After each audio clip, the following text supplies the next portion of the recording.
नाज़रीन 2009 में सतों जेको सो NFC अवार्ड पास कयो वियो। उन खां पहिरीं इन अवार्ड जे लाइ केतिरई इजलास ऐं केतिरियूं मीटिंग्स थियूं, पर आख़िरकार ज़रदारी साहब जेके उन वक़्त जा प्रेसिडेंट हुआ, उन्हनि बलोचिस्तान में हिकु सिग्नेचर सेरेमनी जेका आहे रखी, जंहिंमें चइनी सूबनि जे CM शामिल हुआ। ऐं इहो अवार्ड जेको आहे सो असांखे वॾियुनि जेको आहे सो महिनतुनि ऐं वॾी स्ट्रगल खां पोइ चयो वियो त हिकिड़ो अहिड़ो अवार्ड आयो आहे जंहिं ते सभई जेके प्रोविंस ऐं स्पेशली अगरि उहे सूबा जिन जी ॻाल्हि कजे जेके पोइ ते पियल आहिनि, बलोचिस्तान ऐं सिंध ऐं वॾियूं ताड़ियूं वॻियूं ऐं ख़ुशि थिया त भई हिकिड़ो सुठो अवार्ड जेको आहे सो मतिलबु जेको सभिनि खे क़ाबिल क़बूल हुजे उहो आयो आहे। पर उन अवार्ड जी आइनी मुदत जेका आहे उहा लास्ट ईयर ख़तमु थी ऐं हिकिड़े सदारती ऑर्डिनेंस तहत उनखे 1 साल जी एक्सटेंशन ॾिनी वई। नयो अवार्ड जेको आहे जेको जंहिंखे ईअं चइजे त नओं अवार्ड चइजे इन एक्सटेंशन खां पोइ, उहो छो न अची सघियो आहे ऐं जेको सतों अवार्ड हो उन सां कहिड़ा सूबनि खे फ़ाइदा थिया ऐं ख़ासि तौर ते अगरि सिंध जी ॻाल्हि कयूं त सिंध खे कहिड़ो फ़ाइदो थियो ऐं जेको नयो अवार्ड आहे उहो छो न अची सघियो आहे, उनजे पोयां कहिड़ा सबब आहिनि ऐं अगरि सबब आहिनि या उनजे पोयां का वॾी का ॿी स्ट्रेटेजी आहे, का वॾी साज़िश आहे। जीअं चयो पियो वञे त भई उहा जीअं त उनमें हिकिड़े ख़ासि प्रोविंस खे फ़ाइदो हो ऐं ॿियनि खे जेको सो नुक़सानु हो, उनजे करे इहो थियो। त अॼु इन ते ॻाल्हाईंदासीं ऐं वेलकम चवां थी, भलीकार चवां थी असांजे ॿिनि महिमाननि खे। असां सां गॾु आहिनि डॉक्टर सोहराब सरकी, पाण MP आहिनि पीपल्स पार्टी जा, खेलदास कोस्तानी पाण PMLN जा अॻवान आहिनि। सर आउं तव्हां ॿिन्हिनि खे भलीकार चवां थी ऐं स्टार्ट कंदसि सोहराब सरकी साहब तव्हां खां। त जीअं त तव्हांखे ख़बर आहे सतों जेको अवार्ड हो उनजी क्राइटेरिया जेका हुई उहा आबादी, गुरबत, रेवेन्यू जनरेशन, रेवेन्यू कलेक्शन ऐं एरिया हुई। उन जे हिसाब सां जेको आहे सो बलोचिस्तान खे 10% फ़ाइदो थियो, पर उन में कुझु जेको आहे सो ईअं सम्झिजे त नुक़सानु चइजे या कुझु जेका कटौती थी उहा पंजाब जी थी। हालांकि थी त सिंध जी बि हुई, लेकिन सिंध जीअं त उनजो शेयर थोरो हो ऐं सिंध इन ते एतिरो गोड़ शोड़ न कयो त एतिरो को नुक़सानु थियो आहे या छा, लेकिन पंजाबियुनि जो क्रेडिट खयों त असांखे वॾो नुक़सानु थियो। पर असां बलोचिस्तान जी जेका आहे सा महरूमी ख़तमु करण जे लाइ असां चयो त ठीकु आहे इहो थियणु घुरिजे। तव्हांजे ख़्याल में हींअर जेको आहे सो NFC अवार्ड रुकिजी वियो, उनजो सबबु इहो त न आहे त पंजाब खे जेको नुक़सानु थियो उनखे बैलेंस करण जे लाइ कुझु अहिड़ा पैरामीटर्स वरिता वञनि जो ईंदड़ अवार्ड फ़ाइदो ॾिए पंजाब खे? मां हिकिड़ी गुज़ारिश कयां त पहिरीं ॻाल्हि इहा आहे त बिल्कुलु तव्हां सही ॻाल्हि कई त अवार्ड जेको इहो पास थियो ऐं जंहिंमें सभु NFC अवार्ड उन में सभिनी साइन कई, पर उन में जेके इशूज़ हुया उहे सभु जेके इशूज़ जेके हुया, गुरबत हुई, टैक्स कलेक्शन हुई ऐं उन सां गॾोगॾु ॿिया काफ़ी जेके आहिनि अहिड़ियूं शयूं हुयूं जेके उन में असांजूं सिंध जूं कंसिडर न कयूं वयूं, पर तंहिं हूंदे बि पंजाब कोन कयूं। उन में सिर्फ़ु आबादी जी जेके हिकिड़ी शिक जेकी आबादी वारी उहा कई, उहा बि इन जे करे कई जो छाकाणि त जेको बलूचिस्तान आहे तमामु घणो पोइ ते पियल आहे, इन जे करे उहा कई वई ऐं उन खां पोइ हिकिड़ो सभिनी जेके बि सूबा ऐं मर्कज़ जेके फेडरल गवर्नमेंट वेही करे अवार्ड पास करायो। हाणे जेकी तशवीशनाक जेकी ॻाल्हि आहे उन अवार्ड तहत जेको आहे पंहिंजा 51.74% पंजाब ॾे वियो ऐं 24.55 सिंध ॾे आयो ऐं उन खां पोइ 14.62 KP ख़ैबर पख्तूनख्वा 9.9 जेको आहे उहो आयो असांजो बलोचिस्तान प्लस में वियो जेको, हा प्लस में जेको वियो उनखे वधि में वधि फ़ाइदो थियो। हाणे ॻाल्हि इहा त असां पोएं साल बि मां हिकिड़ी ॻाल्हि कयां त सिंध गवर्नमेंट तमामु घणी कोशिशि कई ऐं जेके बि मां ख़ासि करे जेको आहे सिंध जा जेके बि सियासतदान आहिनि, इवन जेके मुस्लिम लीग नून जा आहिनि, उन्हनि बि इन ते आवाज़ु बुलंद कयो त तव्हां अवार्ड जेको आहे उहो ॾियो ऐं उहो हिकिड़े सदारती ऑर्डिनेंस जे तहत उन रोकियो न एक्सटेंड कयो वियो। त हाणे वरी असां इहा कोशिशि कयूं पिया त इहो अवार्ड हिन साल कम अज़ कम जेको आहे एक्सटेंड न थिए ऐं लॻे ईअं थो त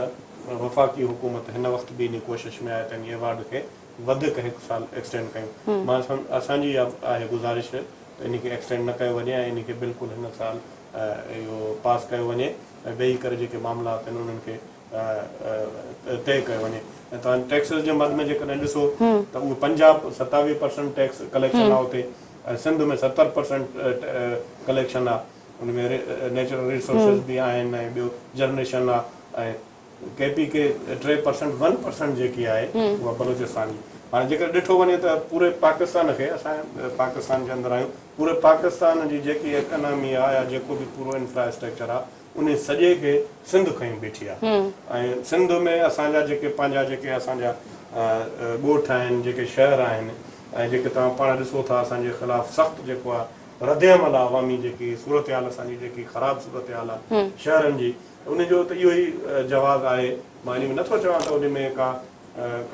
मिसमेनेजमेंट बि हूंदी, पर मेन जेको आहे त तव्हां जेकॾहिं पैसो हूंदो त त तव्हां ख़र्च बि करे सघंदा हुआ, पंहिंजा शहर बि ठाहे सघंदा हुआ, ॻोठ बि ठाहे सघंदा हुआ, रोड बि ठाहे सघंदा हुआ। इन सां गॾोगॾु मां तव्हांखे वॾी जेकी ॿी ख़तरनाक जेकी ॻाल्हि आहे उहा इहा आहे त जेकी मौजूदा हुकूमत आहे अहिड़े नमूने सां उहा हिकिड़ी फेडरल गवर्नमेंट आहे, उन जो हिकिड़ो पंहिंजो हिकिड़ो शेयर हूंदो आहे। उन शेयर मुताबिक़ उहे वरी जेके स्कीमा बि ॾींदा आहिनि, माना जीअं शेयर आहे 51% समथिंग आहे हुननि जो, 50 जीअं सिंध जो, त उहे स्कीमा जेके आहिनि असांखे तक़रीबन 2 खां 3% स्कीमा फेडरल मां मिलियूं आहिनि। माना फेडरल ॿियूं स्कीमा सिंध खे हिन जेको 3 साल कोन ॾिनियूं। असां इहा बि घुर आहे त हीअं उनखे असां चऊं था त मियां मोहम्मद नवाज़ शरीफ़ या नून लीग जी हुकूमत सिंध खे बि ऑन करे, ख़ैबर पख्तूनख्वा खे बि ऑन करे, उहो बि सम्झे त पाकिस्तान जो हिसो आहे ऐं पाकिस्तानी आहिनि, उहे बि उन्हनि बि क़ुर्बानी ॾियनि था। ऐं असां पाण जेको आहे एतिरा पैसा ॾियूं बि था, पर उन पैसा ॾियण जे बावजूदि जेके असांजी हालत आहे त पोइ असां वञी करे किस्तो खणी करे उन्हनि खां पिनऊं था। इहा ॾुख जहिड़ी ॻाल्हि आहे। असांखे इन जे करे इहो असां पिनऊं था छाकाणि त असांजे वॾनि फेडरेशन जी ॻाल्हि कई ऐं 3 मार्च 1943 में रेज़ोल्यूशन पास कयो सिंध असेंबली मां ऐं पाकिस्तान जी हिमायत कई ऐं पूरो पहिरियों सूबो सिंध जी हिमायत कई ऐं हाणे बि असां हिमायत कयूं था। ऐं इन में असांखे ख़ुशी थिए थी जेकॾहिं भले लाहौर में, मुल्तान में या कंहिं ॿिए शहर में, फैसलाबाद में को कमु थिए थो, पर असांजो बि राइट आहे। ऐं इहो राइट जेको आहे पाण में जेके सका भाइर आहिनि उहे बि जेको हिकिड़ो वाले साहब हूंदो आहे त हुजणु खपे ऐं थियणु खपे, इंसाफ़ थियणु खपे। ऐं उन ते वेही करे जॾहिं इहा का ॻाल्हि थी त सिंध जो केस जेके असांजो सूबाई वज़ीर आहे मुराद अली शाह, उहो तमामु कॉम्पिटेंट बि आहे ऐं माहिर बि आहे हिन जो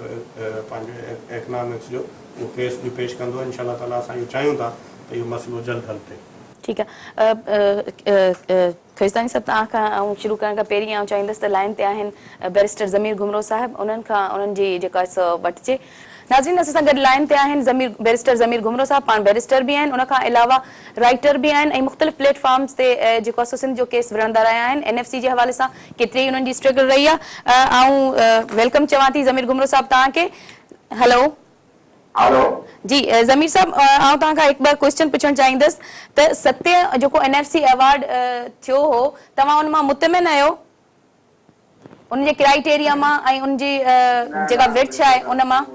जेको NFC अवार्ड जो तरीक़ेकार आहे, जेको आइन जे आर्टिकल 1 की तरफ ॾिनो वेंदो आहे जी, वो actually distribution of taxes between the provinces and the federal government जी, चार जेके वॾा टैक्स आहिनि, income tax, sales tax, customs duty, excise duty, उनजी डिस्ट्रीब्यूशन आहे। ठीकु आहे। उहा डिस्ट्रीब्यूशन जेका आहे आइन जी आर्टिकल 160 खे मिस इंटरप्रेट करे जेको आहे NFC करे थी ऐं कंहिं सूबे जो जुदा अकाउंट जेको आहे नथो रखो वञे टैक्सेशन जो, उन मां जेको आहे फेडरल गवर्नमेंट पहिरियों पंहिंजो फैसिलिटी विदाउट एनी टैक्स, छो त प्राउंस जो को अकाउंट न आहे। अच्छा, उन खां पोइ जेको हिसो बचे थो उहो वरी जेको आहे सो सूबनि में विराए वञे थो। हालांकि उहो सूबनि में न, सूबनि खे वापसि करणो आहे, जंहिं सूबे जो जेको आहे हिसो उनखे वापसि करणो आहे, but instead of returning back the tax revenue to the provinces. ठीकु है। तो उहो जेको आहे सो हुन में सूबनि में विराइनि था। हाणे मुंहिंजो जेकॾहिं 100 रुपया सिंध जो, ॿिए सूबे जा 10 रुपया आहिनि, त आउं छो रहियां ॿिए सूबे सां? कॉन्स्टिट्यूशन में जेको टैक्स डिसीजन सूबो आहे उनखे जेको आहे सो ग्रांट जो प्रोविजन आहे, ग्रांट ॾिनी वेंदी। पर NFC आइन जी संगीन भञकड़ी कंदे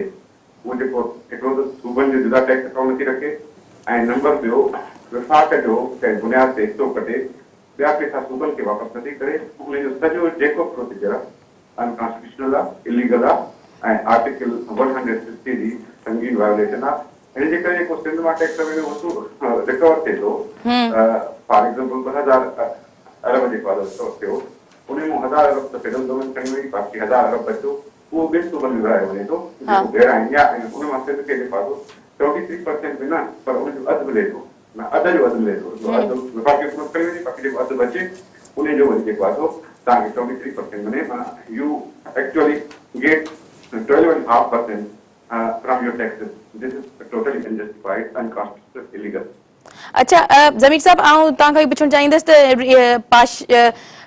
हफ़ीज़ पाशा साहब ऐं मिसिस हफ़ीज़ पाशा खे एडवाइज़र मुक़ररु कयो वियो आहे पंजाब में फाइनेंस जे हवाले सां। ठीकु आहे। ऐं उन्हनि जो रीसेंट उन्हनि चयो आहे त जेको फार्मूला आहे उहो परफॉर्मेंस जी बुनियाद ते हुजे सूबनि जो, न कि जेको आहे सो गुरबत ते, पॉपुलेशन ते या टैक्स ते हुजे। तव्हां छा था सम्झो त परफॉर्मेंस छा सूबा जे मर्कज़ जेको आहे सूबा मिली मर्कज़ ठाहींदा आहिनि, छा सूबा अकाउंटेबल आहिनि मर्कज़ ॾे? हिकु ॻाल्हि त इहा। सेकेंड ॻाल्हि इहा त परफॉर्मेंस जे हिसाब सां इहो अवॉर्ड कीअं ॾिनो वेंदो? मूंखे सम्झ नथो अचे छा इहा नंढनि सूबनि सां ज़्यादती न आहे?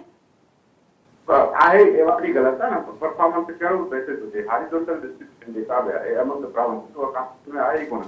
रुगो फेडरल गवर्नमेंट सिर्फ़ु पंहिंजो हिसो खणी कंहिं बि बुनियाद ते त असां हिन सूबे मां हिन बुनियाद ते एतिरो हिसो खणूं था, बाक़ी जेको टैक्स हर सूबे मां रिकवर थिए थो उनखे वापसि करिणो आहे। छाजो परफॉर्मेंस बेसिस, छाजो रेवेन्यू बेसिस, छाजी पॉवर्टी बेसिस, उन सां कंहिं ॿिए सूबे जो छा वञे? ही त सूबनि जे सिंध जे जेको आहे सो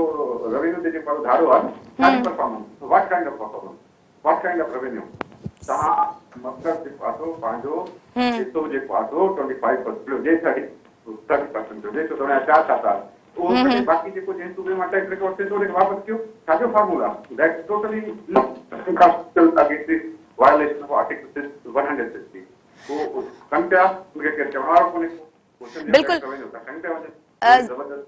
जी जी बिल्कुलु। ज़मीर साहब तव्हांखे ईअं नथो लॻे त CCI जो जेको हींअर रिसेंटली इजलास थियो हो उन में सभिनीनि प्रोविंस जी जेका नुमाइंदगी हुई उन्हनि पंहिंजे सूबनि जे हवाले सां ॻाल्हायो, पर बदकिस्मती सां सिंध जे हवाले सां जेके सिंध जा नुमाइंदा उन्हनि न ॻाल्हायो, कंहिं इशू ते बि न ॻाल्हायो। तव्हांखे ईअं नथो लॻे त सिंध पंहिंजो केस इन हवाले सां इन ई करे हाराए थी वञे जो असांजे हिते सिंध गवर्नमेंट मां जेके नुमाइंदा वेठल आहिनि उहे इन ते ॻाल्हाइनि नथा? मुझे ख्याल है सिंध के पांजे एनएसपी जे मौक़िफ़ ते जेको आहे सो क्लियर आहे ई कोन। सिंध जे बाबा इन बुनियाद ते जेको आहे असांखे फार्मूला ॾिनो वञे, मुंहिंजो फार्मूलो ई ग़लति आहे, गहराई आहे। फार्मूलो छाजो फार्मूलो? Why the revenue should be distributed among the province. और फेडरल गवर्नमेंट असांजे टैक्स रेवेन्यू जेको सिंध में रिकवर थिए थो उन मां कंहिं बुनियाद ते पंहिंजो हिसो करे बाक़ी असांखे वापसि करे जेको टैक्स कलेक्शन शुरू आहे उन कॉन्स्टिट्यूशन में ग्रांट ॾिनी उहा फेडरल गवर्नमेंट उहो प्रोविजन रखियो वेंदो आहे। तव्हां छो था विरायो जेको आहे मुंहिंजा पैसा मुंहिंजो 100 रुपयो NWPKP जा जेको 10,000 मां छो विराईंदुसि उनजा पंहिंजा पैसा मुंहिंजो टैक्स रेवेन्यू जा? इहो त अंग्रेज़नि जे दौर में न थींदो। इहो त हिन जेको आहे माली वञी आहे सूबे हिकिड़ो अकाउंट रखो उन खां पोइ जेको आहे हिकिड़ी कॉन्स्टिट्यूशन जी वायलेशन करे इहो तव्हां जेको आहे उन पॉपुलेशन जे बुनियाद ते रेवेन्यू जे बुनियाद ते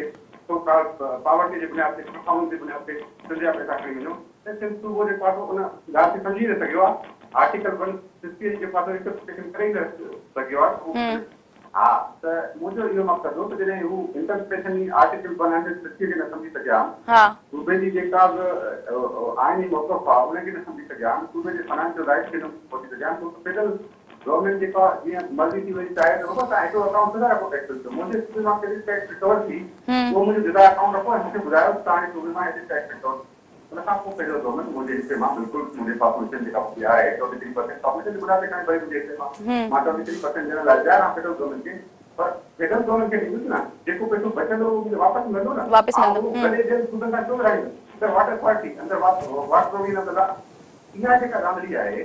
उहा हॉरिजॉन्टल जेका डिस्ट्रीब्यूशन कनि था फार्मूलो इहो कॉन्स्टिट्यूशन में आहे ई कोन्हे। इहो पाण जोड़ियो आहे उनजो टैक्स रेवेन्यू घटि मिला आहे ऐं सिंध हुकूमत उन ते जेको आहे मौक़िफ़ क्लियर कोन थी करे ऐं उनजो मौक़िफ़ क्लियर हुजणु घुरिजे त बाबा सॼो रेवेन्यू असां वटि था खणूं था। फेडरल गवर्नमेंट हले ई असांजे रेवेन्यू ॾिनी छो त पहिरीं सूबा जेको आहे पंहिंजो टैक्स रेवेन्यू उन खां वधीक खणी वेंदा आहिनि। सही टोटल रेवेन्यू जेको फेडरल गवर्नमेंट हले थी वठनि खे रेवेन्यू ॾिए थी। एग्रीड। ज़मीर साहब तव्हांजे ख्याल में जेका सिंध जी डिमांड आहे त 5% खां रेवेन्यू जनरेशन जेका आहे उहा 5% खां वधाई वञे, तव्हांजे ख्याल में इहा सही आहे? न असां चऊं था त उहो आहे फार्मूलो ई ग़लति आहे न। उहो फार्मूलो ई ओवरऑल ग़लति आहे, इहा डिमांड ई ग़लति आहे। तव्हांजे ख्याल में सिंध गवर्नमेंट खे ज़रूरत आहे पंजाब गवर्नमेंट वांगुरु पाशा साहब जहिड़े कंहिं सुठे एडवाइज़र जी? मुंहिंजे ख्याल में सिंध गवर्नमेंट खे जेको आहे पंहिंजो मौक़िफ़ क्लियर हुजणु घुरिजे ऐं उनखे जेको आहे तमामु जेको आहे असांजो मुदल्लिल मौक़िफ़ आहे कॉन्स्टिट्यूशन मुताबिक़ आहे आइन फेडरेशन जे उसूलनि जे मुताबिक़ आहे। Even government of India act 1935 में भी थींदो रहंदो त उन्हनि खे पंहिंजो मौक़िफ़ ठाहिणो घुरिजे। ठीकु आहे, थैंक यू सो मच ज़मीर साहब, इलाही महिरबानी तव्हांजी असांखे जॉइन करण लाइ। सर वापसि अचूं था ज़मीर साहब तव्हांजे अॻियां मतिलबु जेके डिस्कस थियूं त जेको हींअर आइन जे मुताबिक़ आर्टिकल जे 160 तहत जेका इहो ऑर्डिनेंस जारी कयो वियो आहे इहो ई हू चवनि था इलीगल आहे। ठीकु आहे, त इन ते अचूं था इन ते चवां थी त पाण ॻाल्हायूं, लेकिन उन खां पहिरीं वठूं था टाइम ते हिकिड़ो ब्रेक जो वठूं था, हिकिड़ो नंढिड़ो ब्रेक। नाज़रीन, ब्रेक।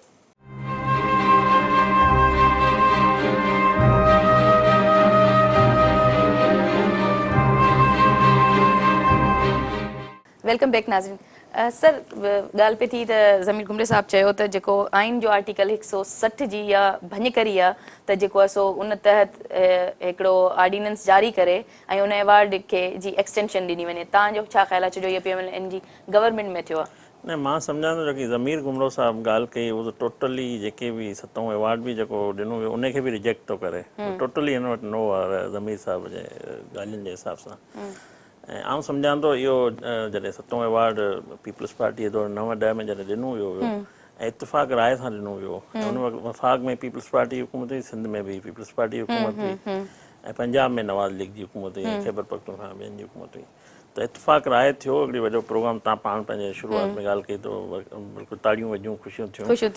त पीपल्स पार्टी ज़ाहिर सिंध जी नुमाइंदा पार्टी आहे, सिंध जे चूंडियल पार्टी आहे, सिंध जो मैंडेट आहे पीपल्स पार्टी 2008 में बि हो ऐं अॼु बि सिंध जी जेकी सूबाई हुकूमत आहे उन वटि पीपल्स पार्टीअ में मैंडेट आहे। माण्हुनि जो राय हिकिड़ी उन्हनि जो एतिराम आहे। त आउं सम्झां थो त पीपल्स पार्टी पंहिंजो केस जेकॾहिं ज़मीर घुमरो साहब 2008 में अलाए किथे हो जॾहिं 2000 जो 7हों अवार्ड ॾिनो वियो हो, अॼु बि चए थो त मूंखे न या त पीपल्स पार्टी खे अहिड़नि माण्हुनि खां पंहिंजो कंसल्ट वठणु खपे। जेसिताईं मूंखे ख़बर आहे त ज़मीर साहब तॾहिं बि जेको आहे सो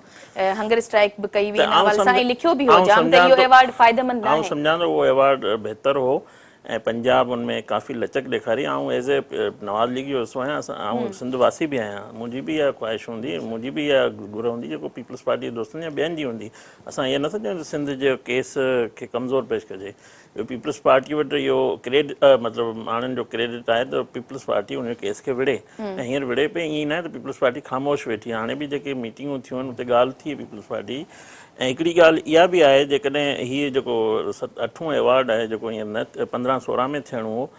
थी सघे अॻियां जेको अगरि थिए थो त इम्प्लीमेंट उनमें हिकिड़ी इहा ॻाल्हि रखी वई त इम्प्लीमेंट 15-16 खां कई वञे उनजी। त आउं सम्झां थो बहितर थींदो ऐं इहा ॻाल्हि न आहे त ऐं पहिरियों दफ़ो थियो हीउ जेको मीसाक जमहूरियत खां पोइ जेको नवाज़ लीग पीपल्स पार्टी गॾु वेठियूं ऐं 8 में जेको अवार्ड थियो उन पंजाब हिकिड़ो वॾी दिलि जो मुज़ाहिरो कयो ऐं उनखे पीपल्स पार्टी ॿियनि सूबनि सभिनी एप्रिशिएट कयो। आउं सम्झां थो बिल्कुलु ऐं ईंदड़ जेको CCI जो इजलास आहिनि उनमें तइ थियणियूं आहिनि ॻाल्हियूं ऐं पीपल्स पसंदि पंहिंजो केस रखियो आहे। ऐं जेकॾहिं अञा बि दोस्तनि खे जेकॾहिं का आहे त उन्हनि खे बिल्कुलु एडवाइस ॾियणु खपे सिंध गवर्नमेंट खे। ऐं आउं नथो सम्झां वफ़ाक़नि में को बदनीयती आहे या वफ़ाक़ को उनमें को नथी करणु चाहे। तव्हां कल्ह बि ॾिसो वज़ीर आज़म पाकिस्तान आयो, सखर में जेके मनसूबा ॾेई वियो ऐं वॾो मेगा प्रोजेक्ट जो कमु हले थो, कराची हैदराबाद मोटरवे ऐं कल्ह जेको पुल जो ऐलान कयो अथनि लेस्नान पुल खे माना वरिसो क़ौमी वरिसो करार ॾेई हिकिड़ी नई पुल जो करोड़नि रुपयनि जो वॾो मेगा प्रोजेक्ट वफ़ाक़ ज़ाहिर इहे ई करे सघे थी, मेगा प्रोजेक्ट खणी अचे। सर, पंजाब वॾे दिलि जो मुज़ाहिरो कीअं कयो जॾहिं पंजाब जी ॻाल्हि था कयूं? उहो जेके लेस्टान जी पुल न, पंजाब वॾे दिलि जो मुज़ाहिरो कीअं कयो? उनमें जेतिरी कटौती पंजाब जी इन करे वधीक जो थी जो हू शेयर बि वधीक खणे थो। ईअं त सिंध जी बि कटौती थी, KP जी बि थी, लेकिन सिंध ऐं ॻाल्हाइनि नथा। 10% मल्टी फैक्टर बि रखिया विया पहिरियों भेरो मल्टी फैक्टर रखिया विया। जंहिंमें रेवेन्यू या ॿिया जेके बि मामलात आउं सम्झां थो उहो अवार्ड मुतमिन माण्हू हा सभु तमूरा सूबा जेको हुनखे वेलकम कयो ऐं हाणे बि जेको ईंदो वफ़ाक़ जी पूरी कोशिशि आहे। सूबा बि पंहिंजो ज़ाहिर ॾिसो, तव्हां पाशा साहिब जी ॻाल्हि कई, हिकिड़े पंजाबी हुअण जो पंहिंजो या पंहिंजे सूबे जो केस रखणु हुननि जो हक़ु आहे। असां सिंध जो केस असांजी कोशिशि हुजणु खपे त असां उन खे कयूं। ऐं वॾी अहम ॻाल्हि इहा आहे त जेके पैसा असांखे मिलनि था उहे यूटिलाइज़ असांजा कीअं था थियनि। तव्हां अहसास महरूमी जेको सिंध में आहे, जेको आउं ज़ाती मुंहिंजो दोस्त आहे डॉक्टर साहिबु ऐं तमामु एतिराम आहे मूंखे हुनजे लाइ त जेके पैसा असांखे मिलंदा असांजी यूटिलाइज़ कीअं थिए थी, असांजा रोड असांजा रस्ता जेके बि असांखे NFC अवार्ड में पैसा अचनि था उहो घणा माना मूंखे चवणो पवे थो त करप्शन जो शिकार थियनि था। पोइ वरी चयो वञे थो त पंजाब में जेको सो कमु थियनि था, पंजाब खे वधीक पैसा मिलनि था। पंजाब असल में यूटिलाइज़ करे बहितर नमूने थी। हुननि जी गवर्नेंस जेके बि तव्हांजो पैसो आहे, गवर्नेंस अगरि तव्हांजी बहितर आहे त उहो बहितर नमूने इस्तेमालु थींदी त माण्हुनि खे नज़र बि ईंदो। तव्हां असांजे शहरनि में वञो, ॻोठनि में वञो, जेकी असांजी हालत आहे, पोइ जेतिरो बि असांखे चलो दोस्तनि जे चवण घटि था पैसा मिलनि, पर उन में हिसाब सां यूटिलाइज़ तव्हां ॾिसो कीअं थिया। मेन सुवाल जेको आहे मतलब प्रोविंशियल लेवल ते वरी इहो हिकिड़ो ॿियो फैक्टर आहे त उन में कीअं थो, लेकिन जॾहिं पर असां उहा मर्कज़ी फेडरल जी ॻाल्हि था एहसास कयूं महिरूमी उतां जनम वठे थी जॾहिं असांखे सखर शहर में रोड टुटल नज़र अचंदा, पीअण। असां कल्ह असांजे इस्माइल राव साहब तक़रीर कई, उनमें सिंध जो केस हुन रखियो। हुन चयो त जेकी जमहूरियत जो समर आहे उहो सिंध जे माण्हुनि खे न मिलियो। जेकी मिसाक जमहूरियत हुजे या जेकी पीपल्स पार्टी स्ट्रगल हुई ऐं MRD तहरीकूं हुयूं, उन जमहूरियत जे उन पीपल्स पार्टी हुकूमत चूंडिजी आई, पर उन समर असांखे न मिलियो सिंध खे। इहा वज़ीर आला साहब बि हुते मौजूदु हो, असां इहा ॻाल्हि रखी। ऐं उनखां पोइ असांजी सदाई इहा कोशिशि रहंदी आहे, असांजी जॾहिं बि मीटिंग थींदी आहे असांजा जेकी क़यादत आहे, सिंध जो केस हालांकि हुकूमत रखंदी, पर असां बि पंहिंजो इन ते हूंदा आहियूं, स्टैंड हूंदा आहियूं त न, सिंध खे पंहिंजे हिसे जो मिलणु खपे। ऐं सिंध बिल्कुलु हिन जेको मुल्क जी जीअं साईं ॻाल्हि कई त हिन मुल्क खे ठाहिण सिंध जी रेज़ोल्यूशन ॾिनो त पाकिस्तान जे समुंड अकायनि में सिंध अहमियत रखे थी। सर तव्हां खां पुछणु चाहींदसि त 2009 में इहो एवॉर्ड आयो, 2010 में अरिड़हीं तरमीम आई। अरिड़हीं तरमीम खां पोइ ईअं थियो जो जेके वज़ारतूं हुयूं मर्कज़ जूं उहे आयूं सूबनि ॾांहुं। हाणे छा थियो जो मर्कज़ में जेके वज़ारतूं हुयूं त उन्हनि छा कयो, जेके मुलाज़िम हुआ उहे त सिंध गवर्नमेंट जे हवाले करे छॾिया त हाणे इन्हनि जूं पघारूं तव्हांखे ॾियणियूं आहिनि, इहे मुलाज़िम आया तव्हांखे अरिड़हीं तरमीम खां पोइ। लेकिन उन जो को बजट, उन जो सामान, उन जा जेके मतिलबु ईअं चइजे उन्हनि जूं पघारूं या जेको बि हिसो हो उहो न मिलियो। ठीकु आहे, सिर्फ़ु मुलाज़िम मिली विया हलिया। ॻाल्हि इहा आहे त तव्हांजे ख़्याल में छा मर्कज़ जो बजट घटाए हाणे जीअं त अरिड़हीं तरमीम खां पोइ ज़ाहिरा वज़ारतूं हेॾां वधीक आयूं आहिनि, मुलाज़िम हेॾां वधीक थिया आहिनि, तव्हांजे ख़्याल में मर्कज़ जो बजट घटाए सूबनि जो बजट वधाइणु घुरिजे या न घुरिजे? बिल्कुलु घुरिजे। मां हिकिड़ी गुज़ारिश कयां त जीअं ज़मीर घुमरे साहब चयो, मां हिकिड़ी ऑन द रिकॉर्ड हिकिड़ी ॻाल्हि रखणु घुरां थो। Pakistan Peoples Party including MKM, Sardar Ahmad MKM जो पुराणो चीफ सेक्रेटरी बि रहियो आहे, फाइनेंस सेक्रेटरी बि रहियो आहे, फाइनेंस मिनिस्टर बि रहियो आहे। असां 12 रेज़ोल्यूशन पास कया आहिनि, जेके ज़मीर घुमरो साहब जेके ॻाल्हियूं करे पियो, सभु इहे ॻाल्हियूं असां बाक़ाइदे रेज़ोल्यूशन पास करे ऐं बिल्कुलु उन ॻाल्हियुनि ते हे जेतिरी ॻाल्हि करनि पिया त उन खां बि वधीक अञा असां या ऑन द रिकॉर्ड असेंबली में स्पीचिस बि मौजूदु आहिनि पाकिस्तान पीपल्स पार्टी जूं ऐं जेके बि नुमाइंदा आहिनि। ऐं ॿी ॻाल्हि इहा त साईं जेकी ॻाल्हि कई त उन में पीपल्स पार्टी खे उहो समर, मां गुज़ारिश कयां त पाकिस्तान पीपल्स पार्टी जो बि तव्हां हिसो कढो पाकिस्तान ठहण खां पोइ, ऐं ॿियनि हुकूमतनि जो बि कढो। नवाज़ शरीफ़ जी बि सिंध में 2 दफ़ा मियां मोहम्मद नवाज़ शरीफ़ साहिब जी बि हुकूमत रही आहे। ईअं न आहे, मुख़्तलिफ़ हुकूमतूं रहियूं आहिनि। ऐं उन में मां वरी बि इहा ॻाल्हि कंदुमि, ईअं हाणे जेको थोरो थोरो ॾियो कंहिंखे पंहिंजे पुट खे को थोरो पैसो ॾेई करे पोइ वरी जेको आहे उनखे रोज़ु घुराए करे चमाट हाणे तूं बि भाई सही ख़र्चु नथो करे, हे नथो करे, ॿियनि खे ॿुधाए वेठो त भाउ हिनखे मां ॾियां थो, हे पैसा ख़राबु करे थो, हेॾे थो करे, खाई थो वञे ॿिए। हे उहो तरीक़ेकार आहे सिंध सां। अदरवाइज़ मां हिकिड़ी ॻाल्हि ॿुधायां तव्हांखे त उते करप्शन न आहे। हिते त करप्शन ईअं मां नथो चवां त न आहे, ज़रूरु हूंदी सिंध में, पर जेके तव्हां बलूचिस्तान जेको हाणे कल्ह जेको आहे तव्हां ॾिसो त कंहिंजी हुकूमत आहे, जेकी हुन फाइनेंस सेक्रेटरी ₹2 रुपया जेके फाइनेंस सेक्रेटरी जे घर मां निकिता आहिनि, त इहे पंजाब में वॾे पैमाने ते करप्शन आहे। उन्हनि खे ऑफशोर कंपनी जी शायदि ख़बर न, असांखे त एतिरी ज़रूरत ई कोन्हे असांखे जो असां चऊं त नेब ते असां अदम एतमाद कयूं था। राना मशहूद राहत चए पियो मां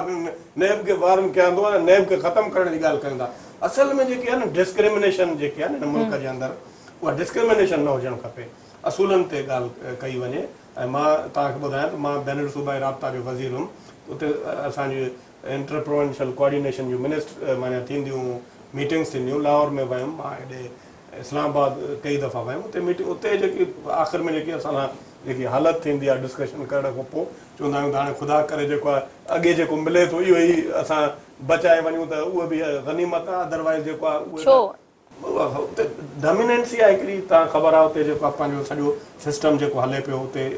वञी करे केस विढ़णु। ऐं ईअं न आहे त हाणे असां जेकॾहिं ईअं कयूं डिसोन करे छॾियूं, हिकिड़ी असांजी हिकिड़ी पूरे मुल्क जी असांजे माना सेफ्टी जे लाइ आर्मी आहे, ॿिया इदारा आहिनि। तव्हां बिल्कुलु इहा सही ॻाल्हि कई त हाणे जीअं थी आहे इहा सूबा, हाणे तव्हां ॾिसो आर्टिकल में जेकी ॾिनल हुयो NFC अवार्ड ऐं उन सूबाई ख़ुदि मुख़्तियारी जी ख़ासि करे मां ॻाल्हि कंदुमि। ज़ुल्फ़िकार अली भुट्टे जॾहिं आइन ॾिनो उन चयो त विदिन 5 इयर्स सूबाई ख़ुदि मुख़्तियारी थींदी। उहो आर्टिकल तहत जीअं ज़मीर साहब चयो 60 तहत बिल्कुलु ज़मीर साहब सही चए थो उनजी इंटरप्रिटेशन करणी आहे इंटरप्रिटेशन जेकॾहिं असांखो नथी थिए CCI आहे CCI न आहे त सुप्रीम कोर्ट आहे माण्हू उते वञी सघे थो ऐं ईअं न आहे त असां केस न विढ़ियो आहे असां विढ़ूं था ऐं उहो इहो ई इन जो नतीजो आहे त उन में बि 25 साल लॻी विया जेके सूबाई ख़ुदि मुख़्तरी हासिल करण जे लाइ ऐं तव्हां वारी ॻाल्हि इहा बि सही आहे हेॾो वॾो इदारो NICVD गवर्निंग बॉडी जो मां पाण आहियां मेंबर बि आहियां ऐं उन सां गॾोगॾु जिला हॉस्पिटल ॿिया खोड़ डिवॉल्व करे असांखे ॾेई छॾियऊं उन्हनि जा जॉब्स बि ॾेई छॾियऊं असां वटि एतिरा वसाइल न आहिनि पर पोइ बि असां उन खे कोशिशि करे जेकॾहिं हाणे ॾिसो त असां इअं चइनि था जेको इल्ज़ाम हणनि था ख़ासि करे त बाबा सिंध गवर्नमेंट न आयल आहे या जेको हू कमु न करे असां जेके हाणे जेके ऑपरेशन जेके अॻे थींदियूं उन खां असां डबल ट्रिपल करे विया आहियूं असां हुते डेवलपमेंट बि करायूं था असां हुते हिकिड़ी गवर्निंग बॉडी ठाहे करे बाक़ाइदे उनखे हिकिड़ी मिसाली हॉस्पिटल बणायूं था ऐं पूरे पाकिस्तान में छा पर पूरी दुनिया में इन सां गॾोगॾु सर लेकिन अॻे असां कमु कयूं था पर लेकिन असां मर्कज़ खां अगरि नाकाम वञूं था पंहिंजो हक़ वठण में त उन में असांजी सिंध हुकूमत जी आहे न नाअहली आहे न मां हिकिड़ी गुज़ारिश कयां त उन में उते बि जेके माण्हू जेके वेठा आहिनि साईं गेलदास जी मां इन ॻाल्हि जी बिल्कुलु सपोर्ट कनि उहे वेठा आहिनि उहे बि खोड़ जेके आहिनि उन्हनि जा जेके रीज़न्स ॾियनि था त हे रीज़न्स आहिनि हे ऐं असां ज़ाहिर आहे जेको मां हिकिड़ो पार्लियामेंट्रियन आहे साईं हिकिड़ी सियासी शख़्सियत आहे तव्हां हिकिड़ी एंकर पर्सन आहियो असांखे उहा ख़बर एतिरी मतिलबु आइन जी इंटरप्रिटेशन न करे सघंदासीं इन जे करे जेके आहिनि असांजा आइन जा माहिर उन्हनि सां मशवरो करे ऐं वधीक असांजा जेके आहिनि उनखे केस जेकॾहिं असां हुते टेकअप कंदासीं त बिल्कुलु मां जीअं चयुमि त सूबाई ख़ुदि मुख़्तियारी वठी वियासीं अॻे शेयर तमामु घटि मिले पियो उहो शेयर जेको हाणे असां वधी वियो आहे हाणे उनजो बि फ़ाइदो थियो आहे असांखे अञा जेकॾहिं उन में असां कन्विंस करे वियासीं पूरी दुनिया में हाणे ओपन फोरम में अॻे हिकिड़ी PTV हूंदी तव्हां PTV ते वञी करे उते पंहिंजी हिकिड़ी ॻाल्हि तव्हां रखी सघो पिया अदरवाइज़ जेको आहे उन में तव्हां ॿी का ॻाल्हि हाणे इहा बि तव्हां ॾिसो त एॾी फ्रीडम आहे एक्सप्रेशन जो जेकॾहिं माण्हू एक्सप्रेस करे थो पंहिंजी एक्सप्रेशन ॿुधाए थो त पूरी सॼी दुनिया उनखे ॾिसे थी ॿुधे थी ऐं उहो पंहिंजो केस रखे थो इंशाअल्लाह ताला इहे जेके बि मसइला आहिनि कानून आइन में रही करे ईअं नथा चऊं त कॉन्स्टिट्यूशन ऑफ पाकिस्तान खां ॿाहिरि वञी करे असां का ॻाल्हि कयूं पर जीअं ज़मीर घुमरे साहिबु चयो जेको आइन में असांखे आइनी प्रोटेक्शन ॾिनल आहे उन तहत असां ॻाल्हि कयूं त उन में को मुंहिंजे ख़्याल में ईअं बि हर्ज न आहे ईअं बि न चयो वञे त ख़ुदा न ख़ासि आहे को पाकिस्तान जे ख़िलाफ़ का ॻाल्हि करे थो ठीकु आहे नाज़रीन टाइम थियो आहे हिकिड़े नंढे ब्रेक जो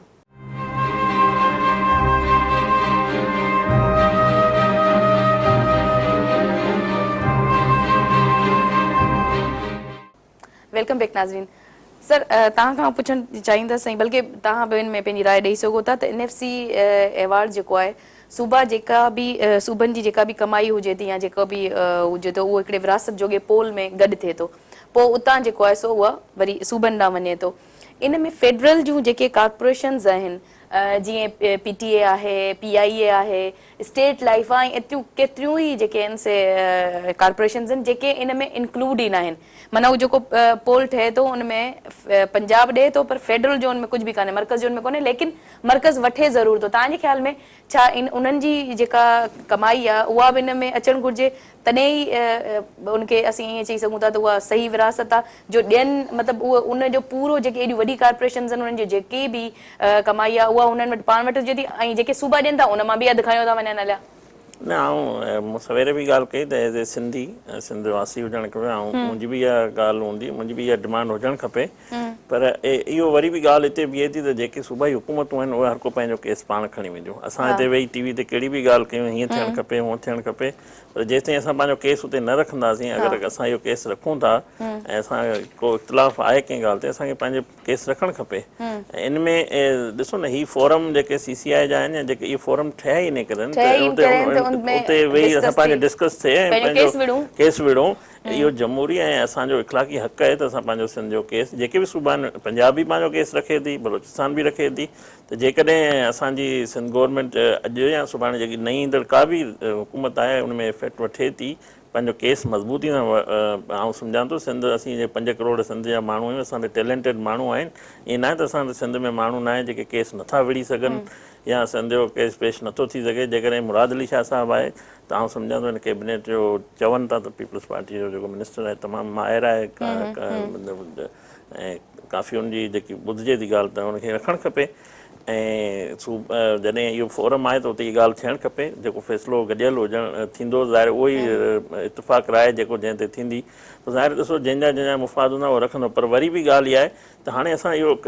सिस्टम ऐं उनखे कल्चर खे बहितर कयूं पिया। ॾिसो तव्हां अॻे हुकूमतूं हूंदियूं हुयूं, 2 साल हलंदियूं हुयूं, 3 साल हलंदियूं हुयूं, पोइ ही मोहतरमा वज़ीर आज़म नवाज़ शरीफ़ हिननि हिकिड़े वॾे सारी खे सबक़ खां पोइ उन्हनि हिकिड़ो फ़ैसिलो कयो, मीसा की जमहूरियत पेशी इन करे कयो वियो त असां हिकु सिस्टम खे पहिरीं पंहिंजो डेवलप कयूं। ॾिसो 5 साल हुकूमत हली पोई, हुकूमत पीपल्स पार्टी जी, हुन ते कई इख़्तिलाफ़ थी सघंदा कंहिंजा, पर न, हुनखे मैंडेट हो, हुन पंहिंजो 5 साल पूरा कया। हिकिड़ी चूंडियल हुकूमत वेई, ॿी चूंडियल हुकूमत खे पंहिंजो इक़्तिदार ॾिननि, ऐं इहा रिवायत पहिरीं न हुई एतिरनि 64-65 सालनि में। त इहो बि हिकिड़ी जदोजहद खां पोइ थियो। ऐं सिस्टम में आहिनि 18वीं तरमीम लाइ बि इन्हनि ॿिन्ही पार्टियुनि वॾी जदोजहद कई, ऐं उहो राइज थियो। जेकी तव्हां ॻाल्हि कई त मिनिस्ट्रियूं अची वियूं आहिनि, उन्हनि जा काफ़ी इशूज़ आहिनि। त इहे वक़्त सां गॾु आउं सम्झां थो हिन 5 साल जी गवर्नमेंट गुज़रंदी, ईंदड़ हुकूमत अगरि असां सिस्टम सां जमहूरियत हलंदी रही त असां बहितरी ॾांहुं वेंदासीं। असांजो जेको मुल्क आहे काफ़ी पोइते आहे, ऐं असांजो आमरियत रही आहे, ऐं जॾहिं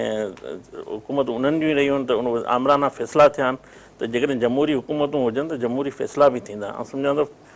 CCI जो वॾो फोरम आहे, उते सिंध केस पेश कंदी, त हुन में आउं सम्झां थो इतफ़ाक़ राय सां पंहिंजो केस रखी सघंदो। सराब साहब,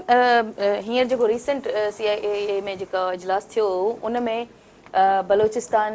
जे CM जेको उन्हनि जी पंहिंजे जेका प्रॉब्लम्स आहे उहे शेयर कया, पंहिंजो ॻाल्हि रखी, KP मां रखी वई, ठीकु आहे, पंजाब त हूअं ई शामिल हो। सिंध वाहिद प्रोविंस हो जंहिं पंहिंजी काई ॻाल्हि कान रखी। तव्हांजे ख्याल में जेको आहे सिंध जा मसइला ख़तम थी विया आहिनि, उन नुमाइंदे मुताबिक़ CM साहिब उते जा नुमाइंदा हुआ, या जेको आहे तव्हांजे ख्याल में सिंध गवर्नमेंट तव्हांखे ईअं लॻे थो त जेको असांखे हिकिड़ी ओपिनियन अचे थी त शायदि सिंध गवर्नमेंट नाकाम वई आहे पंहिंजो केस विढ़ण में, तॾहिं जेको आहे एॾी वॾी नाइंसाफ़ी थिए थी हर शइ में? अहिड़ी ॻाल्हि कोन्हे। मां तव्हांखे पहिरियों बि इहा ॻाल्हि कई, ॿुधायो तव्हांखे त सिर्फ़ु पाकिस्तान पीपल्स पार्टी जी गवर्नमेंट न, पर मुख़्तलिफ़ गवर्नमेंट्स रहियूं आहिनि, ऐं उन में सिंध या पाकिस्तान पीपल्स पार्टी हुई जंहिं NFC अवॉर्ड करायो, इहा ई पाकिस्तान पीपल्स पार्टी हुई, आसिफ अली ज़रदारी साहिबु, जंहिं तव्हां ख़बर आहे त सूबाई ख़ुदि मुख़्तियारी उहा ॾिनी। ऐं उन खां पोइ एॾी वॾी जेके आहे तब्दीलियूं आयूं ऐं जेको आहे जीअं साईं वारा चवनि था, उहे हर कोई क्रेडिट पार्टी खणे थी, त उन्हनि त 5 साल पूरा कया, ऐं उहो उन्हनि जी हिकिड़ी सियासी हिकिड़ी हुई माना हिकमत अमली, जंहिंजे तहत उन पूरा 5 साल हिते न तव्हां प्रॉब्लम्स थियनि था डेमोक्रेटिक हुकूमतनि जे ख़िलाफ़। तव्हांखे पाण ख़बर आहे त मुख़्तलिफ़ साज़िशूं थियनि थियूं, प्रॉब्लम थियनि था, तंहिं हूंदे बि उहो पूरो कयो। बाक़ी जीअं तव्हां इहा जेकी ॻाल्हि कई त पाकिस्तान पीपल्स पार्टी जो, मां तव्हांखे पहिरियों ई इहा ॻाल्हि कई, हाणे सिर्फ़ु जेको आहे हिकिड़ी फॉर्मेलिटी तौरु हिकिड़ी, हाणे पाकिस्तान पीपल्स पार्टी हमेशह हाणे 2-3 दफ़ा ख़तु लिखियो अथऊं फेडरल गवर्नमेंट खे। तव्हां हाणे पोएं दफ़े तव्हां हिकिड़ो ऑर्डिनेंस पास कराए प्रेसिडेंट खां 1 साल एक्सटेंड कयो आहे, महिरबानी करे हाणे एक्सटेंड न कयो, हाणे असां तव्हांखे भॼण न ॾींदासीं। सिंध गवर्नमेंट या सिंध जे जेके माण्हू आहिनि उहे त वधीक एग्रेसिव आहिनि, उहे इहे ॻाल्हि करनि था त असांखे पंहिंजा हक़ मिलनि, अहिड़े क़िस्म जी का बि ॻाल्हि कोन्हे। बाक़ी हाणे ईअं अहिड़े क़िस्म जी जेकॾहिं का मीटिंग थी त ज़ाहिर आहे उते जेके बि सिंध जा नुमाइंदा वेंदा, तयारी सां वेंदा, ऐं पंहिंजो तयारी सां वेंदा। ॾिसो, हफ़ीज़ पाशा ऐं संदसि जेका ज़ाल आहे, उहे बि जेके आहिनि से एॾा वॾा मतिलबु मुल्क जा जेके आहिनि से इकोनॉमिस्ट हुआ नाले वारा, ऐं हुननि ॼाणी वाणी उन्हनि खे एतिरी वॾी फीस ॾेई रखियो आहे पाण वटि। उनजी वजह इहा आहे त हू टेक्निकली जेको आहे पंहिंजो केस खटणु चाहिनि था, ठीकु आहे, पंजाब।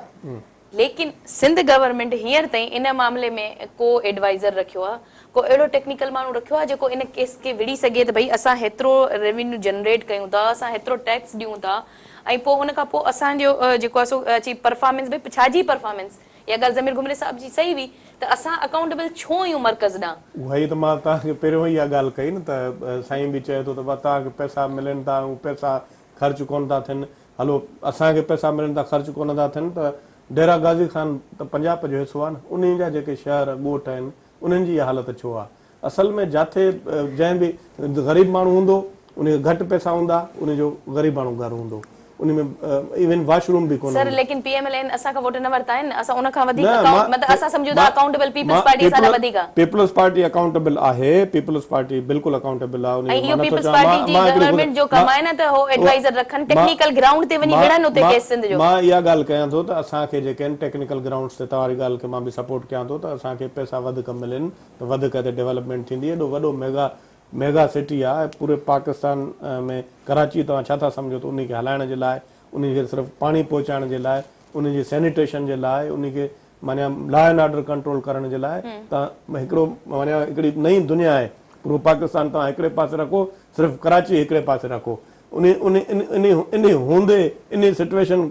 जे हूंदे मां तारीख़ी हिसाब सां तव्हां ॻाल्हि कयो जॾहिं सिंध हुन खां बम्बे खां धार थी उन टाइम ते बि चइनि पिया त उहा सिंध जेको आहे सुभाणे छा कंदी गुरब उन टाइम जा जेके सियासतदान आहे उन्हनि सरप्लस बजट वञी ठाहे करे उते ॾिनो त उन जी बुनियाद ते सिंध खे माना जुदा हिकिड़ी हैसियत सूबे जी ॾिनी वई पोइ 1936-37 में वरी असेंबली कॉन्स्टिट्यूट थी जेकी जंहिं पाकिस्तान जो रेज़ोल्यूशन बि पास कयो त उन हिसाब सां सिंध हाणे 1973 जो आइन अॻे कंहिं ॾिनो सिंधनि ॾिनो उनजो वज़ीर कहिड़ो तव्हांजो असांजो पीरज़ादो साहब हफ़ीज़ कॉम्पिटेंट माण्हू आहिनि सर ये हियर ॾिसो हाणे वो कंपटीशन ताने ख्याल में वो कंपटीशन हाणे वधियो न आहे जॾहिं पंजाब में इहो लॻो आहे त हुननि सिंध मां हफ़ीज़ पाशा जहिड़ा माण्हू घुराया आहिनि मां त हिकिड़ी त सिंध छो ईअं न आहे इन जे करे घुराया आहिनि त जेको आहे उहे असां त हाणे ई चऊं था त उहे हरू भरू माना चवनि था त जीअं घुमरे साहिबु चयो असां बि चऊं था उहे चवनि था त कंहिं न कंहिं तरीक़े सां असां जीअं माना सिंध खे असां हिसो घटि ॾियूं ऐं उन्हनि जा जेके सभु एक्चुअल जेको वसाइल जेके आहिनि उहे असां वटि आहिनि असां वटि आहिनि ऐं हुननि खे डप बि असां मां ई आहे डप बि असां मां असांजी स्ट्रेटजी का कान्हे सर असांजी स्ट्रेटजी इंशाल्लाह ताला सुठी थींदी ऐं असां वञी पंहिंजो केस उते ॻाल्हायूं ई नथा उते वञी हाराए अचूं था ऐं टेक्निकल ग्राउंड ते असां छा ॻाल्हाईंदासीं तव्हां मूंखे ॿुधायो न ACIA में ॾिसो मां हिकिड़ी ॻाल्हि ॿुधायां तव्हांखे तव्हां हिकिड़ी बात तव्हां रिकॉर्ड ॾिसो असां वटि हिकिड़ो फोरम इहो आहे त असां नेशनल असेंबली आहे ॿियो सेनेट आहे टियों असांजो फोरम आहे प्रोविंशियल असेंबली ऑफ सिंध मां तव्हांखे सिंध प्रोविंशियल असेंबली जा पोएं दफ़े जॾहिं एक्सटेंड करनि पिया त असां रेज़ोल्यूशन पास कयोसीं त उहा ऑर्डिनेंस न आणो तव्हां NFC अवार्ड तव्हां इहो पास कयो ऐं उन खां पोइ वरी जेके असां जेके इहे जीअं घुमरे साहिब जेके ॻाल्हियूं कयूं सभु इहे ॻाल्हियूं असां असेंबली में रेज़ोल्यूशन पास करे मर्कज़ ॾे लिखियोसीं मां हिकिड़ी गुज़ारिश आहे हाणे ॻाल्हि आहे त इन खां वधीक त को ॿियो को फोरम त आहे ई कोन सिंध असेंबली को सिंध में न लेजिस्लेटर्स जे लाइ इहो ई फोरम आहे सिंध असेंबली वो रेज़ोल्यूशन पास कयो गुड इनफ बट तव्हांजो फाइनेंस मिनिस्टर ठीकु आहे ऐं तव्हांजो CM इहे मेंबर आहिनि कमेटीज़ जा बि ऐं इन्हनि जो कमु आहे त हे टेक्निकल ग्राउंड ते ॻाल्हाइनि हे वञनि एडवाइज़र्स रखनि उहे टेक्निकल ग्राउंड्स ते बि ॻाल्हाईंदा जेकॾहिं अॻे त माना उते वञी करे अहिड़ी ॻाल्हि कई वई बलूचिस्तान जे लाइ पाण बि जेको आहे फोरम कयो पीपल्स पार्टी ऐं तव्हां पाण ॾिसो जंहिं टाइम ते जेको आहे आख़िर में शहबाज शरीफ़ ईअं चयो इन खां वधीक मां कुर्बानी नथो ॾेई सघां हाणे असां इहा ॻाल्हि कयूं था त उहे पंहिंजा टर्म्स कंडीशन जेके आहिनि उहे पंहिंजा टर्म्स कंडीशन चवनि था पंहिंजे उन टर्म्स कंडीशन ते असां सां ॻाल्हायो असां इन में इहो आर्टिकल सर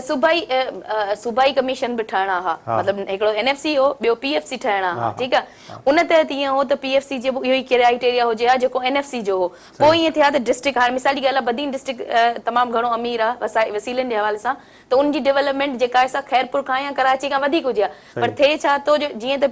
न ठहियो आहे सूबाई जेको आहे सो कमीशन उन जे करे हाणे इहे सॼा पावर आहिनि CM साहिब वटि हाणे उनजी मर्ज़ी आहे त हो खैरपुर खे अॾाए छॾे ऐं बदीन खे जेको आहे सो लोड़े छॾे त ॻाल्हि इहा आहे त तव्हां मतिलबु जेका सिंध गवर्नमेंट आहे उन्हनि या जेके बि प्रोविंशियल गवर्नमेंट आहिनि उन्हनि सूबाई हुकूमत सिर्फ़ु इन करे न ठाहियूं आहिनि उहे जेके तव्हां इहा ॻाल्हि कयो था न उन सिर्फ़ु इन करे न ठाहियूं आहिनि जीअं करप्शन करे सघनि मां हिकिड़ी ॻाल्हि कयां तव्हां इहा जेकी ॻाल्हि कयो था त मां जीअं मिसाल जेको आहे जीअं इहा मां जेकाबाद जे लाइ बि मां इहा ॻाल्हि करे कंदो आहियां या कश्मीर जे लाइ असां हमेशह इहा ॻाल्हि ऑन द रिकॉर्ड बि कंदा आहियूं पार्टी मीटिंग्स में बि कंदा आहियूं मां इहा चवंदा आहियूं त साईं बैक वक़्तु जेको आहे असां बैक वक़्तु पूरे सिंध में हिकु जेतिरी डेवलपमेंट थियणु खपे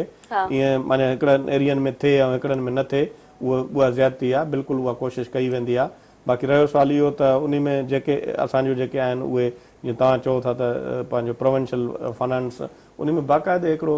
क्राइटेरिया ठहियलु आहे जेके बि लेकिन उन ते अमल नथो थिए सर, अमल न थिए ठहिया आहिनि। थो मतिलबु न अमल कीअं अमल थिए थो? तव्हां मूंखे ॿुधायो बजट आहे ईअं क्राइटेरिया उन तहत थियो आहे? तव्हांखे बजट ॾिसो त उन में हर डिस्ट्रिक्ट में उन हिसाब सां जेके आहिनि फंड्स वेंदा आहिनि। न सर कोन था वञनि सर, को उहो तव्हां जेके मां गुज़ारिश कयां त तव्हां चओ था त सूबाई जेको आहे अवॉर्ड न ठाहियो आहे, बिल्कुलु उहो न ठाहियो आहे, उहो ठाहिणो खपे। अदरवाइज़ पैसा त वञनि था न सभिनि घटि या वधि। मतिलबु ईअं चई सघिजे थो त हिकिड़े तरफ़ जेको आहे सो मर्कज़ नाइंसाफ़ी करे थो सूबनि सां, ॿिए तरफ़ सूबाई हुकूमतूं जेके ज़िला आहिनि उन्हनि सां नाइंसाफ़ी कनि थियूं, ज़्यादती कनि थियूं। मुंहिंजो पंहिंजो इहो ख़्यालु आहे। हिन वक़्तु जेको आहे इहा ॻाल्हि करणो जेको आहे पंहिंजो माना इहो केस कमज़ोर करणु उनजे बराबरि आहे। हिन वक़्तु असांजो जेको मौज़ू हुजणु खपे उहो इहो आहे। उहो त आहे सर, पर असां मर्कज़ में ज़्यादती थिए थी। सम्झूं था त असां कम आहे त असां सूबनि सिंध हुकूमत सां ॻाल्हायूं न। हा, सिंध हुकूमत उन्हनि खे बि त चऊं न भई तव्हां इहा डिमांड जेकी आहे, इहा डिमांड जेकी आहे, इहा डिमांड हिन जी MQM जी बि आहे जेकी तव्हां चओ था। त उहे चवनि था त असांजी जेका वॾी रेवेन्यू कलेक्शन जेकी आहे उहा जेकी आहे असांजी जेकी कराची मां हिते ॿुधायां था उहा इन्हनि जी बि आहे। उहा वॾे में वॾी डिमांड उन्हनि जी आहे। मसइलो इहो आहे त असां इहा ॻाल्हि कयूं था त ख़ासि करे जेको पर्टिकुलरली जेके सूबा आहिनि, असांजे जेको मां सम्झां थो त जेको जैकाबाद खां वठी कराची ते बि मुंहिंजो उहो ई हक़ु आहे, कराची वारे जो जैकाबाद ते उहो हक़ु आहे। असांजी सूबाई जेकी आहे सूरत हाल उहा उन में बिल्कुलु इन NFC अवॉर्ड में बिल्कुलु नथी अचे। असांजो हिकिड़ो राइट आहे ऐं असां माना ईअं सम्झो हिकिड़ो असांजो सूबो जेको आहे उन असांजी पंहिंजा वसाइल आहिनि ऐं उहे ईअं न आहिनि। मां ॿुधायां तव्हांखे त दरियाए सिंध हुन खां कश्मीर खां हले थो, पर उन ते राइट जेको आहे उहो सिंध जो आहे। अहिड़ी तरह जैकाबाद समुंड जेकॾहिं आहे त असां इन खे तव्हां हुन सां मर्कज़ सां ईअं नथा मिलाए सघो। सर बिल्कुलु, लेकिन उन्हनि हक़नि जे लाइ वठणो पवंदो, ॻाल्हाइणो पवंदो। प्रोग्राम जो टाइम ख़तम पियो थिए। ऐं जल्दी में तव्हांखे सिर्फ़ु हिकिड़ो सुवाल नंढड़ो 2 लाइननि में पुछणु चाहींदसि त आदमशुमारी मेन मतिलबु ज़रूरी हूंदी आहे कंहिं अवॉर्ड जे लाइ, ऐं केतिरे ई अरसे खां आदमशुमारी रोकी पई वञे, न पई थी रही आहे। तव्हांजे ख़्याल में हिकिड़ो सबबु इहो त कोन्हे उनखे रोकण जो त NFC? न बिल्कुलु तव्हांजी ॻाल्हि सही आहे। आदमशुमारी तव्हां ॾिसो 98 में बि वज़ीर आज़म नवाज़ शरीफ़ कराई, हाणे बि मार्च में थियणी हुई, पर जेके मुल्क जूं हालतूं हुयूं ऐं सभिनी इहो चाहियो त आर्मी जे अंडर में ई आदमशुमारी थिए। ज़रब अज़म ऑपरेशन हलियो पिए त उहो असां वटि अवेलेबल न हुई उन अंग में त जीअं असां आदमशुमारी कराए सघूं। ऐं इहो बि CCI में अञा रहियल आहे। ऐं हुकूमत चाहे थी आदमशुमारी खां अगरि पोइ NFC अचे थो त इहो बि आउं सम्झां थो सूबनि खे फ़ाइदो थींदो, असांजे सिंध खे बि फ़ाइदो थींदो। ऐं इहो आदमशुमारी थींदी। NFC जे करे रुकियल न आहे आदमशुमारी? न, आउं सम्झां थो आदमशुमारी थींदी ऐं NFC अवॉर्ड ईंदो। ऐं इहा बि हिकिड़ी राय आहे त 2015 ऐं 16 खां इम्प्लीमेंट थिए। ठीकु आहे, तव्हांजी इलाही महिरबानी ॿिन्हिनि जी हिन प्रोग्राम में शामिल थियण जे लाइ। नाज़रीन, जेसि ताईं जेको आहे सो सिंध गवर्नमेंट जी ऐं उन्हनि जा जेके नुमाइंदा आहिनि जेके इन्हनि उन फोरम्स में वेठा आहिनि जिते वञी पंहिंजो केस विड़बो आहे, पंहिंजो आवाज़ उथारिबो आहे, जेसि ताईं उहे पंहिंजी टेक्निकल ग्राउंड ते स्ट्रॉन्ग न हूंदा, मज़बूत न हूंदा, जेसि ताईं उहे पंहिंजे इन्हनि जेके फोरम्स आहिनि इन्हनि में वञी सिंध जो केस चङी तरह न विढ़ंदा, तेसि ताईं असांजो न आहे ख़्यालु त सिंध पंहिंजो जेको हक़ु आहे, पंहिंजो जेको रेवेन्यू जनरेट करे थी, पंहिंजो जेको मतिलबु जेको टारगेट इवन मर्कज़ रखियो हो प्रोविंसिस जे लाइ त ही टारगेट पूरो करणु घुरिजे, उनमें सिंध नंबर 1 ते इम्प्रूव कयो हो। यानी उनजी रेवेन्यू जी जेका जनरेशन आहे ऐं जेका रेवेन्यू जी कलेक्शन आहे उहा ॿियनि सूबनि जी भेट में तमामु वधीक आहे। सो चवण जो मक़सदु इहो त हाणे